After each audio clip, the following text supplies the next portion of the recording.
Is Office 365 just Word and Excel that I'm used to having on my PC? The straightforward answer is no. My name's Andrew from Prompt, and it's quite a common question that I hear from potential clients. Microsoft Office 365 is not just those programs.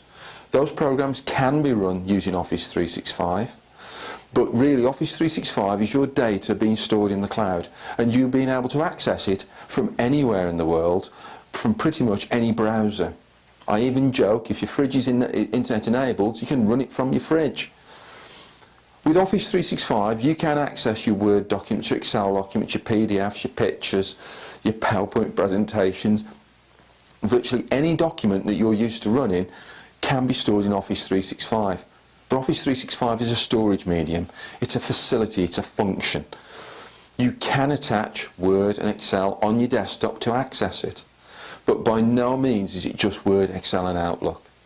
There's a hell of a lot more to discuss about Office 365, so please look at some of the other videos I've done and that will explain it in much greater detail.